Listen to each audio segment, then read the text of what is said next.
বাতিল করেছেন এই যুক্তিতে, যেহেতু এগুলো আওয়ামী ফ্যাসিবাদের আমলের নির্বাচনে হয়েছে, অতএব এই নির্বাচনটা বৈধ হয় নাই, ন্যায্য হয় নাই, বিরোধী দলগুলো এগুলো মানে নাই, কথা সত্য এই জন্য বাতিল করলাম। রিপ্লেসমেন্ট বসাইছেন কাদেরকে? আমলাদেরকে না?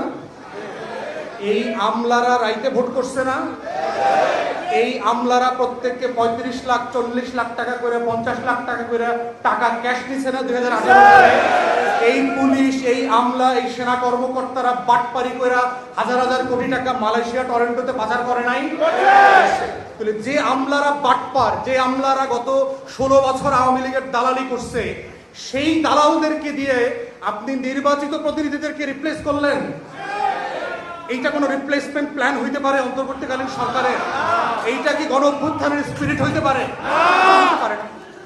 তাহলে যে আমলা তার রেগুলার কাজটা 9টা 5টা ডিউটিটা আন্তরিকতার সাথে, সততার সাথে, মেধাযোগ্যতার সাথে করে না, সেই আমলাকে এডিশনাল রেসপন্সিবিলিটি দিয়েছেন মেয়র হিসাবে, কাউন্সিলর হিসাবে, উপজেলা পরিষদ চালানো, জেলা পরিষদ চালানোর।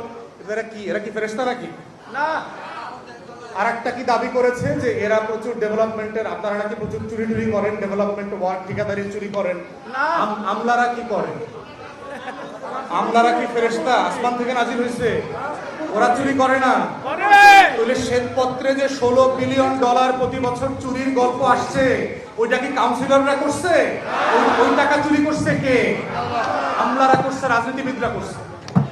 তাহলে যে যে যুক্তিতে অন্তর্বর্তীকালীন সরকার আপনাদের ব্যাপারে সিদ্ধান্তটা নিয়েছে, এটা যৌক্তিক না, ন্যায্য না, ইনসাফ এবং গণ অভ্যুত্থানের স্পিরিটের সাথে যায় না।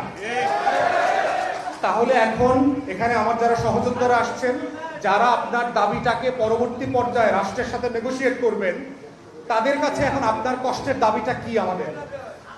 আমাদের দাবি হচ্ছে, আমি বলে বলতেছি, আমি আপনাদের সব দাবি বলবো।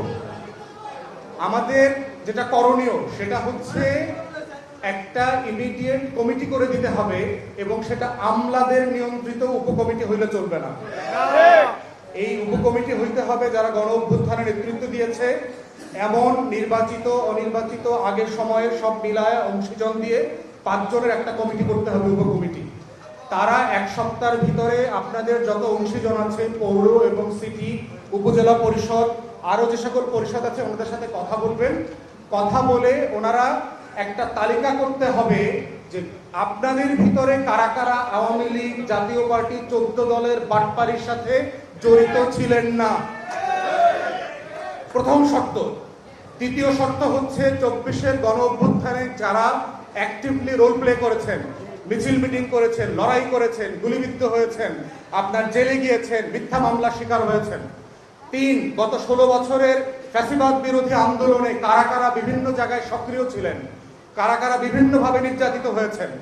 এই ধরনের ক্রাইটেরিয়া সেট করে, এবং যাদের বিরুদ্ধে টাকা পয়সা পাচার, লুটপাট, নারী নির্যাতন, তারপরে হচ্ছে দুর্নীতির কোনো অভিযোগ নাই, এইরকম 4টা 5টা ক্রাইটেরিয়ার উপরে সিলেক্ট করে আপনাদেরকে আবার কাজে পুনর্বহল করা, এইটা হচ্ছে আমাদের দাবি।